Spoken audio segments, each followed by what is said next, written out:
The issue is the DEI campus shutdown and pushback. Faculty at UT Austin who support diversity, equity, and inclusion programs claim the shutdown and recent job cuts unfair. Now, during a recent rally in Austin, supporters of DEI said they believe they were complying with the new law. Greg, are any modified DEI programs still operating in the Houston area?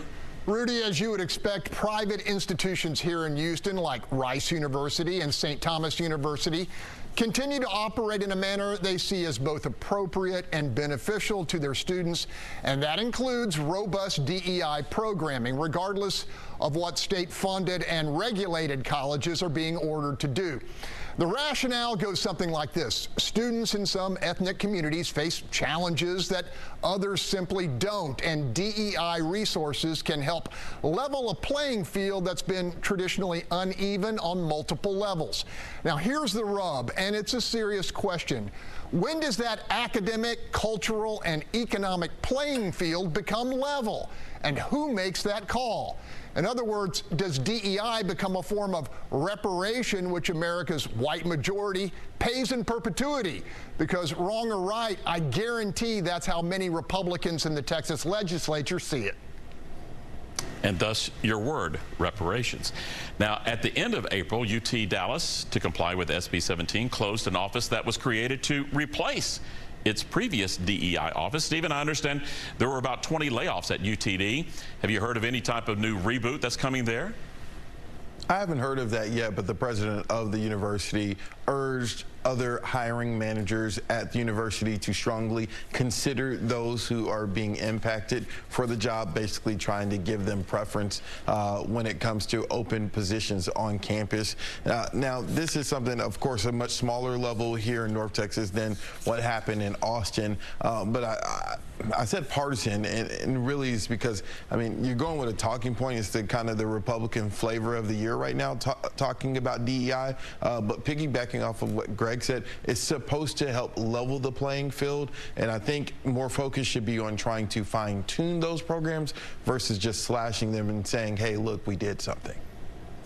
Yeah, kind of like throwing the baby out with the bathwater type thing. I was, kind of wondering about the same thing, which is why I keep on thinking about the rebooting concept. Texas is, one of more than 20 states banning some type of what's been described as woke ideology. Greg, I'm anticipating more crackdowns coming in the legislative session in January. You agree with that? Rudy, I'd bet the ranch on it. And frankly, it sells big time with the Republican base.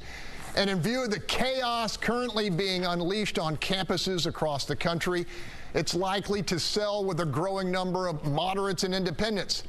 I'm telling you, watching young people who are supposed to be working to complete their higher education instead defy rules and authority, tear up their campuses, threaten fellow students with hateful speech, and then to top it off, demand that their student debt be eventually forgiven, is more than enough evidence for Patrick and allies to justify additional legislative measures aimed at rooting out what they view as woke indoctrination.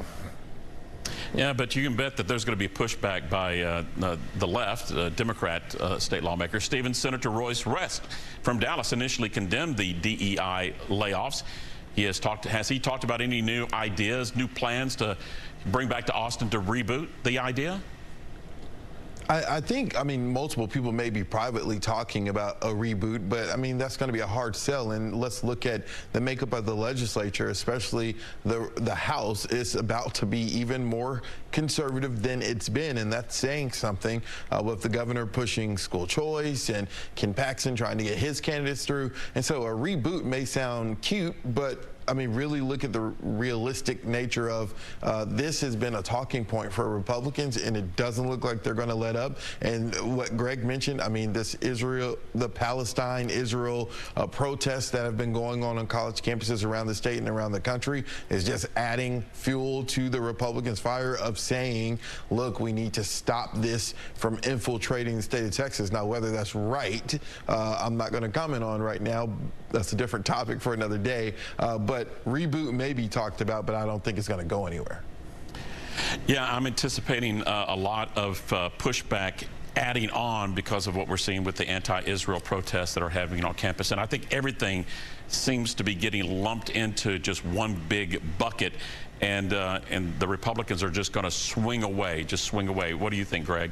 Real short. Look, I want to go back to that original question I have, which is, who decides when the playing field is level? Is it the folks who are at a disadvantage?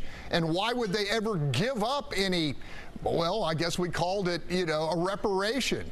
And when does the level playing field come into play for an entire society? That's my question. Okay, we're just going to have to end it there. You can see this interview or any of our past interviews by going to our YouTube pages. And you can also visit our social media sites to continue the conversation. The Texas Trio will be back next week with another hot-button political topic. Until then, don't forget to let us know what you think the issue is.